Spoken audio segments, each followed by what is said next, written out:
Yo, what's going on, guys? Welcome back to Bullony Basketball. This is episode 10. We made it through 10 episodes, or I guess we will after this is done. I'm here with my co-host, Johnny. How's it going, Johnny? Not bad, not bad. Just wrapped up my first semester here at school, so decided to talk some basketball to celebrate. That's right. And our guest is the same guest as last week. We brought Edwin back. So how you doing, Edwin? Doing good. Let's get to it. Let's get right to it.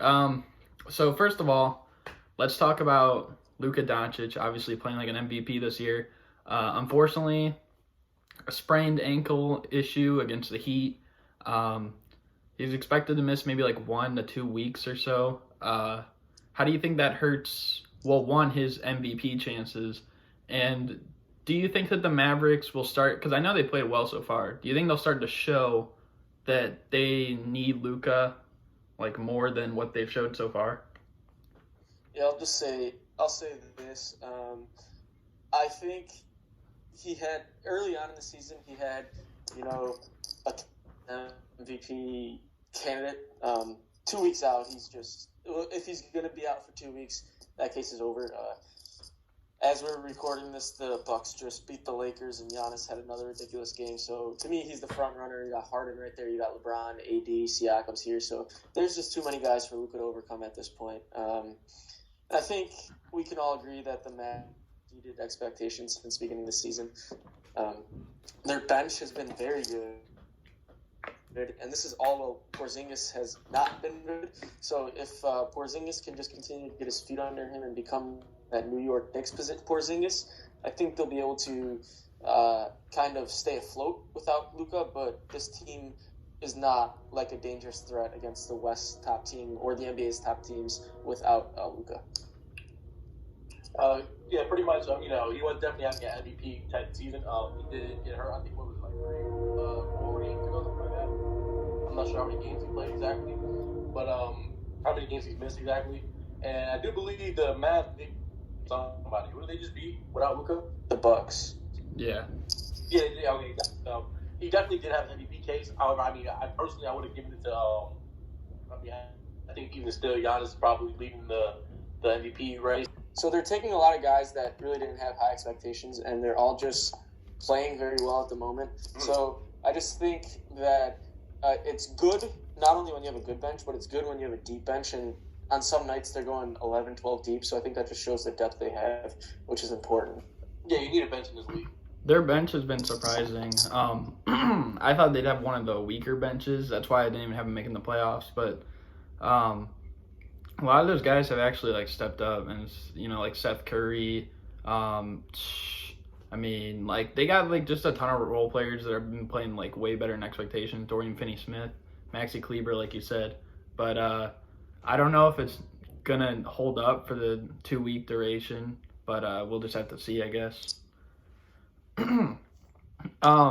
But Luka is not the only one that has injuries right now. We were talking about the Bucks, but Eric Bledsoe, he's gonna miss 2 weeks with a fibula evulsion, which is kind of a weird description. Do you think that hurts his chances of being an all-star? Because I know a lot of people said he might be an all-star this season. So do you think that affects that chance? I'll definitely say so. He was definitely playing good up until the injury. When you really think about it, he's really not even that deep, to be honest with you. At the guard position, you got Kemba, Kyrie's. I don't know what's going on with Kyrie. Nobody even knows what's going on with him. What are the other real guards? Off the top of my head, I can think of. You got Jimmy Butler, Bradley Beal. Bradley Beal. So if anything, had he not gotten hurt, I could have definitely seen him being a reserve on the East squad, or not East squad, but on the All-Star team. So he probably could have made the reserves. But honestly, after the end, I don't think he's gonna make it happen. Yeah, no, I think All-Star's out of the question. But everything I said about the Mavs is just amplified with the Bucks, right? So Giannis is better than Luka. They kind of have that second star, I guess, was Middleton. And then if we're talking about a deep bench, look at the Bucks. They're going. They're seriously going 12 deep on like a nightly basis. They're just they're just bringing new guys off the bench. They're staying fresh. So Bledsoe being out for 2 weeks is certainly going to hurt, but they have the depth to overcome it. Yeah, and I think like it all depends on like when you get injured, because obviously like I think most of us will think that Paul George is going to be an all-star this year, and he missed 2 weeks as well, but because he missed it at the beginning of the year, not around the time that like voting is about to start and such, like Bledsoe will probably be out part of the time that people are going to be voting, and by not seeing him, they're going to think like, oh, like I don't think he's going to be like an all-star. He's not even playing. So yeah, and the reputation plays a big part into it. In that, I mean, Paul George's name is just bigger than Bledsoe's. I even remember the 1 year when Durant got hurt after his MVP year. I believe he like came back like just before the voting, and he only played like 20-something games that year, but he was still named an all-star, which, I mean, that kind of just shows like the timing of. What were you gonna say? No, my bad. I was kind of thinking out loud, but that's KD though. Of course he'll make it. Yeah. But moving on, what more injury stuff to talk about, but let's throw this in. So Kawhi and Paul George against the Timberwolves both scored over 40 points. I believe Paul George had 46 and Kawhi had 42.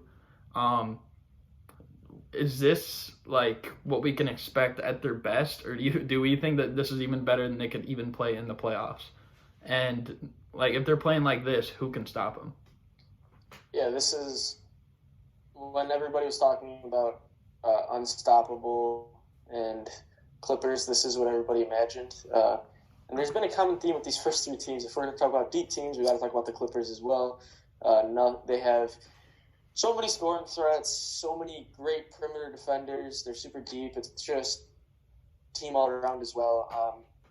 And Kawhi and PG are really known for their defense. And obviously they're great offensive players too. I'd consider them two of the best 3 or 4 two-way players, at least in terms of wings. And so if they're playing like this, it's gonna be a crazy playoffs.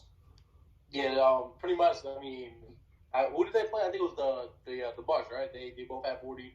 Paul George had 46, Kawhi had 42 or 41. And honestly, I feel like that was just a message to the Lakers. You know, all this load management, people, especially people like Nick Wright in the media, they're all talking about, the Clippers, aren't that good or whatever. But I honestly feel like that was a statement game. Give everybody a sneak peek of what's to come. And when they're both playing on top of the game like that, I mean, you're not going to be able to stop them. They're both elite defenders. And like you said before, Johnny, the depth. They got Lou Will off the bench. They got Montrez. They have real quality depth. And honestly, if they're firing out on all cylinders, I really don't see how a team can beat them. I mean, aside from maybe the Lakers, even that is a maybe. And I'm just ready for these players to start, man. And that's when we can get answers to all these questions, to be honest with you. Yeah, I think it's funny because like I have a friend, and he'll know if he's watching this, that like he always shows me stuff like about the Lakers and saying like who's gonna stop this and stuff like that, and I'm like, that is very impressive. But I'm saying that Kawhi and Paul George can do this stuff as well, and he's been like saying like, well, the Lakers can do this and that. But I mean, they just showed it. Like they both scored 40 in a game. Like how often does that even happen? Like I know it happened in like the 2016 finals. Like Kyrie and LeBron did it, but I think Russ PG did it last playoffs or the playoffs before that. Yeah, so it doesn't happen that often. Like you don't see it like on a nightly basis or like 5 or 10 times in the season by like a certain duo. But even then, this is just like one game. But like the other instance that was shown to me was one game. But yeah, so I just thought like it's kind of like they're showing themselves like they're gonna be good. It's just like all a matter of timing. I think they're more focused on the playoffs anyways. Yeah, time will tell. Moving on, another kind of injury thing, but this is more of a like happier thing. Yusuf Nurkic had a horrible leg injury, broken leg last year. It's disgusting. He's hoping to return by February. How important do you think it is that if he does return in February, because the trade deadline is around that time as well? Well, I don't think they're in the I guess if you consider Kevin Love, but they're not really looking for a center. I forget what Zach Collins' time frame is, but between him, Whiteside is one of those guys that lately has been putting up some very good statistical numbers, but I don't know if he's really the impact player that they want. I think it seems almost like they want to go with a stretch five, so that's why they like Kevin Love, or that's why they want somebody like Zach Collins out there. But the issue is that when you do that, you're just at such a defensive liability. So we'll see what they do. Obviously, with such a severe injury like Nurkic, you got to make sure he's 100% before you bring him back. Yeah, like literally, like what you just said, what I was about to bring up is like, you can't really rush an injury like that. And the fact that Trailblazers are playing very disappointing so far this year as a whole. I think a lot of us had them a little bit higher up. I think what are they out of the playoffs right now? I think they're not even. I don't believe they even have a winning record right now. Yeah, they're like they're not in the playoffs at the moment. Yeah, so they're and a lot of that is attributed to defense, and obviously Nurkic is not really a great defender. So as far as him coming back from injury and him coming back expected, I would say maybe just push it back a little bit more, because it seems like this is not really going well at all for the Trailblazers. So if I were them, I would wait on it. Well, I'll say definitely don't force the guy to come back, because if he's not fully healthy, then he shouldn't really. And honestly, if he's not healthy by late March, April, he shouldn't even play this year. But if he is able to come back by February, I think maybe enough time to get some games under his belt. Maybe they can see what can we make a move with. If it's maybe make a move with him, make a move with Whiteside. Obviously the other guys are now available to trade, like Kent Bazemore. Whoever they want to trade. But I think the timing is important to determine if they're going to make a bigger trade or not. Yeah, and I'll say this: if they're going to make a Gallinari or whatever, that's probably going to include Whiteside and/or Bazemore with a pick. If they're going for somebody like Love or whatever, that's going to include one of their young guys, whether that's Simons or Little. Yeah.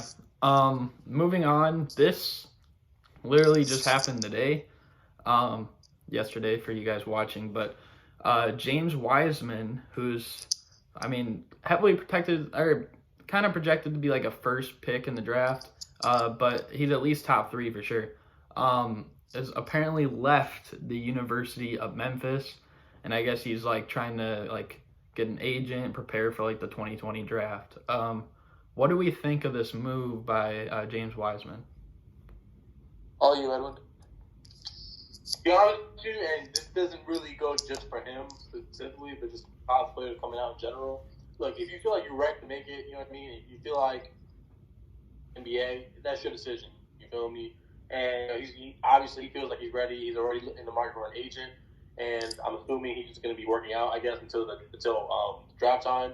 And obviously he's a great player for his age. I don't really like talking too much about college players, because the best college player ever can be great in college, but he gets to the NBA, he's trash. Look what happened with Greg Oden.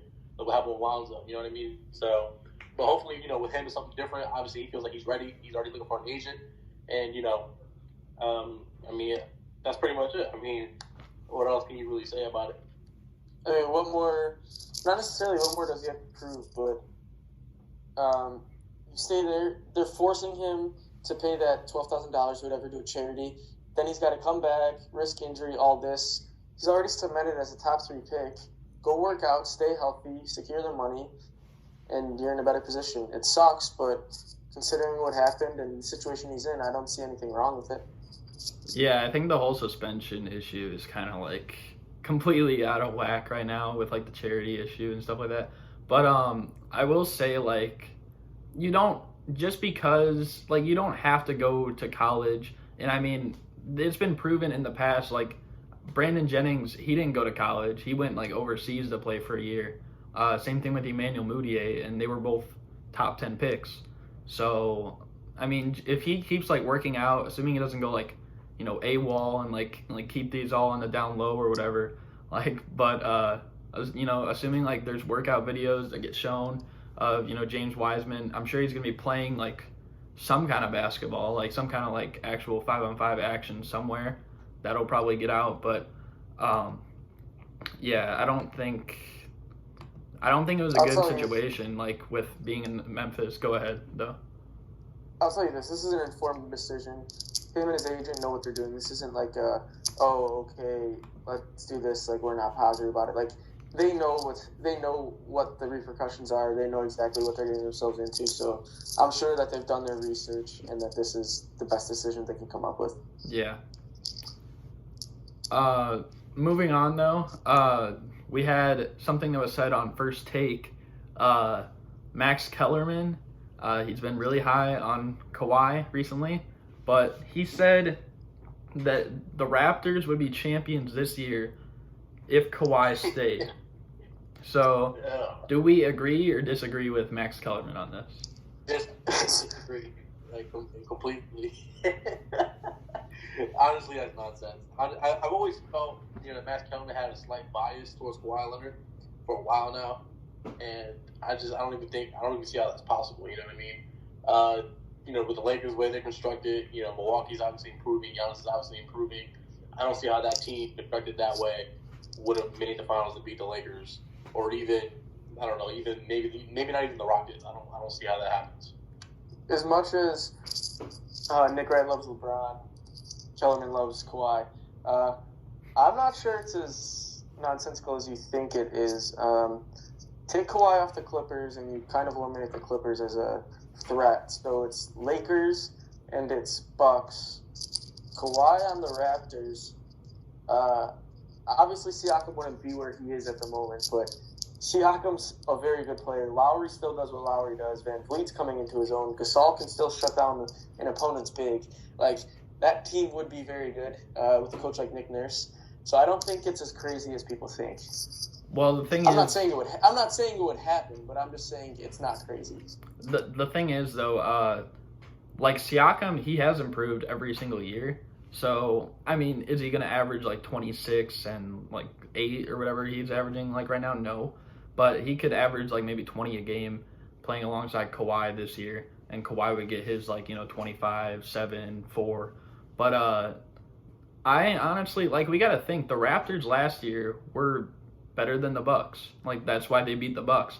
And I mean, Kawhi, he's going to be an issue if he's guarding Giannis in a playoff series. Kawhi is going to be an issue for LeBron in a playoff series because he's going to keep him. Yes, LeBron's going to get his numbers, but at what cost? He's going to be shooting probably around 40% rather than his normal 50%. I'm going to agree, honestly. I would probably agree. Do you think the Raptors would win? I do think the Raptors would win because they're almost like a contender right now. I feel like I said, it's not crazy. And the thing is, though, you didn't really mention AD though. Okay, but he still would be on the Lakers. Yeah, but they also have Lakers are the threat. Yeah, but it's Kawhi on LeBron and AD or Siakam on AD. But Gasol's been because people underrate Gasol as a defender so much. He shuts down Embiid. That's what I was going to just bring up. Gasol is not putting up any numbers this year, but he is still good enough to hold Embiid to practically nothing.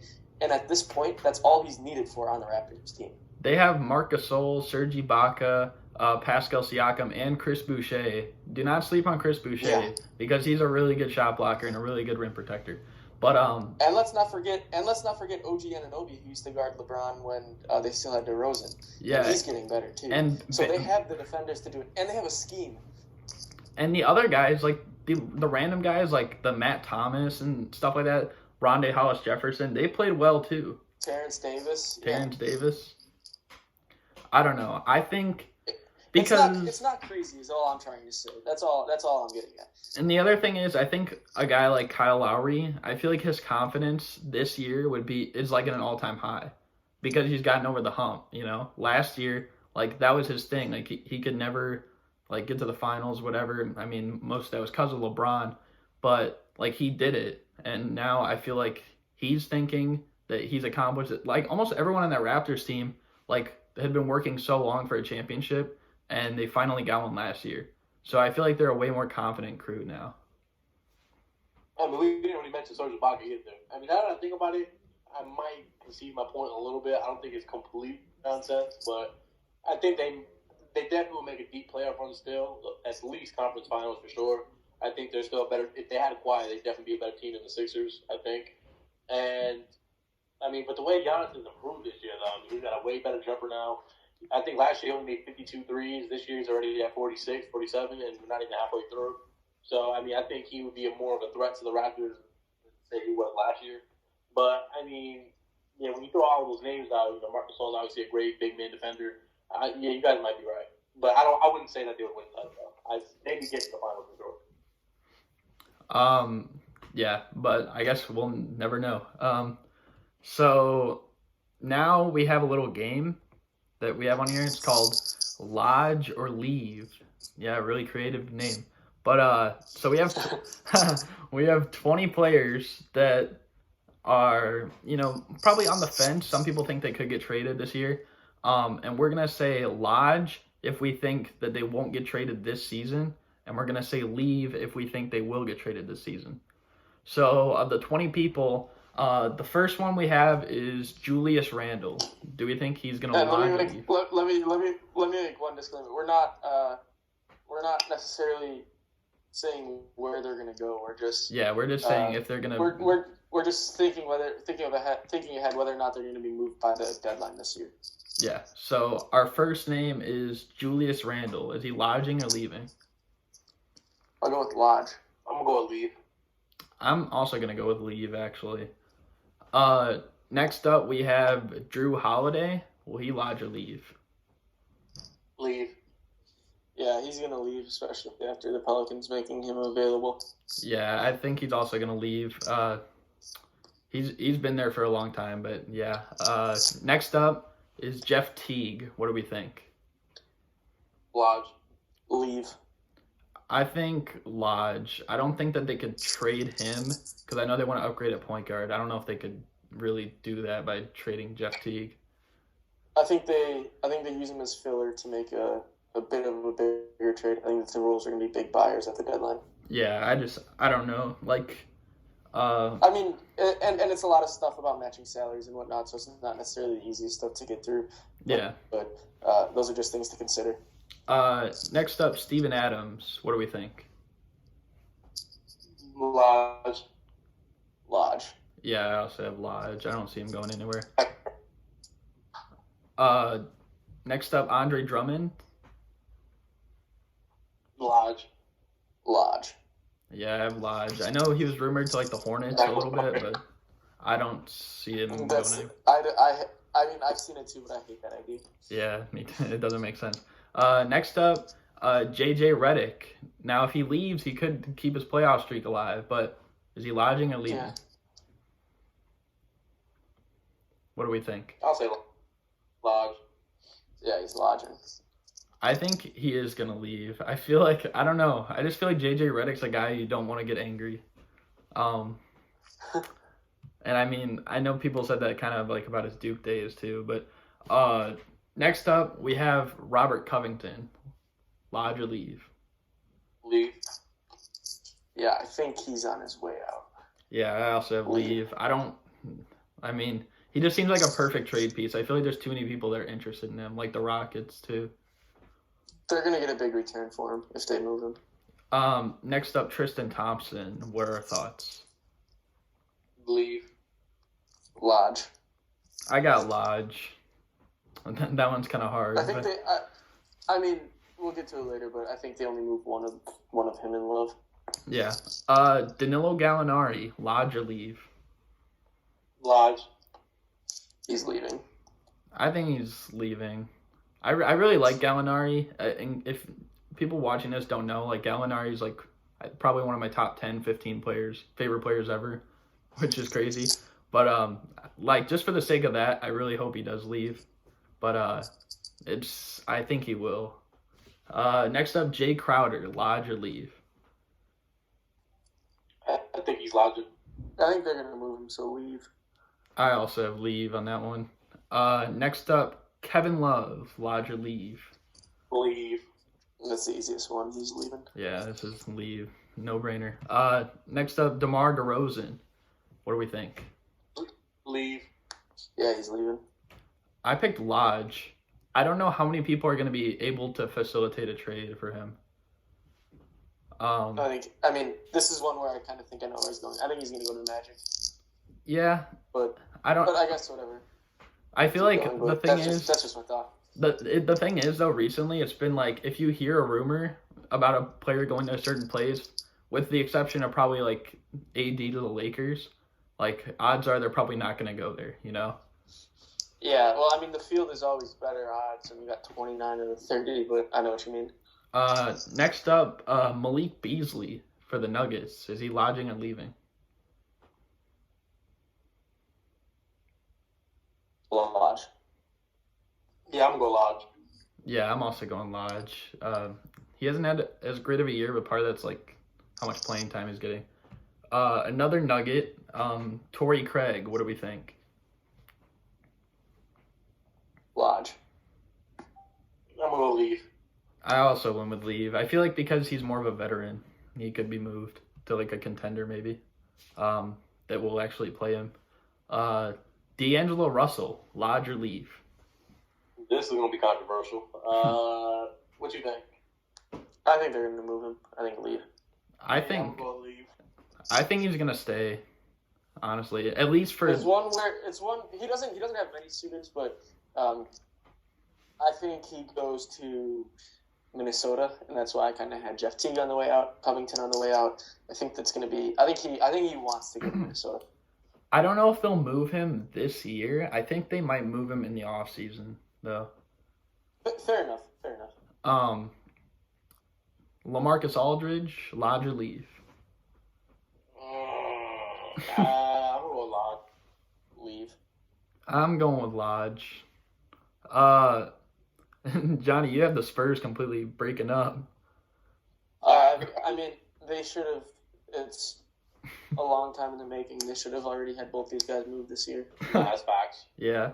I mean, just let the young players play. Move Marco Bellinelli, move DeRozan, move Aldridge to get a couple more young guys, and just keep moving because clearly what they're doing isn't working right now. Yeah.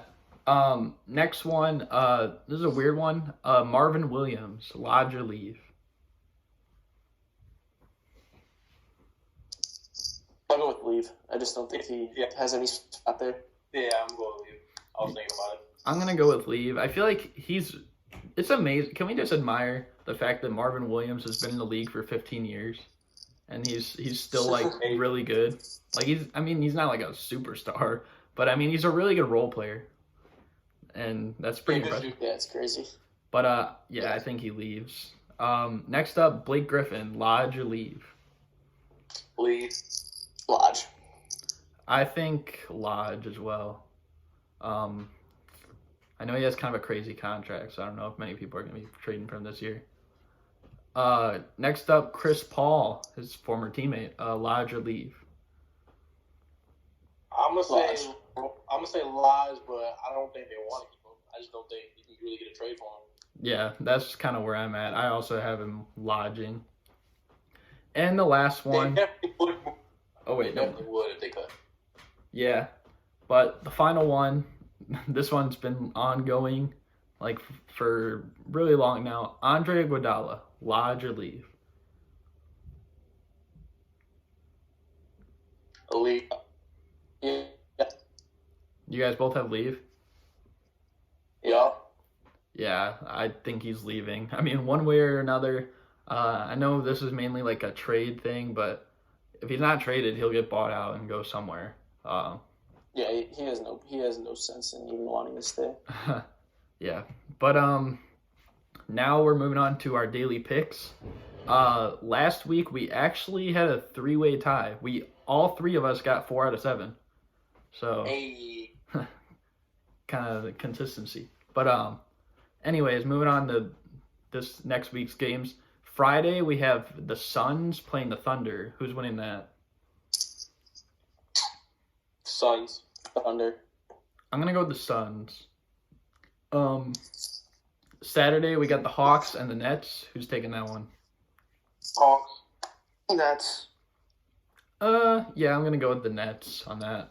Sunday we got the Nuggets and the Lakers in LA. Who's winning that? Lakers. Lake Show. Yeah, I'm going with the Lakers. If it was in Denver, I'd probably give the Nuggets the win because comeback kind of. But whatever. Monday, Spurs, Grizzlies. Who's winning that? Grizzlies. John Morant. Spurs. I'm gonna go with the Grizzlies on that one. Tuesday is Christmas Eve, no games. But Wednesday, Christmas, we got the Clippers and Lakers rematch from opening night. Who's winning that? Clippers, no doubt. Clips. I'm also gonna go with the Clippers on that. And then Thursday, kind of an game. The Grizzlies against the Thunder. Who's winning that? Grizzlies. Thunder. I'm also gonna go with the Thunder on that one. Edwin, either you're going to have a great week or I'm going to have a great week. Seems like we just beat down. All of them. Someone's going crazy this week. But yeah, I think that's gonna do it for this one. Do you guys have anything to say at the end or not? Make sure you subscribe to my guy Super Mario, and make sure you subscribe to me.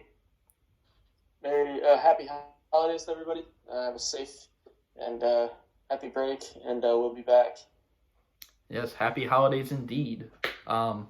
Next week should be a very interesting one as well. But yes, so I hope you guys enjoyed this episode 10, and we're out. Peace.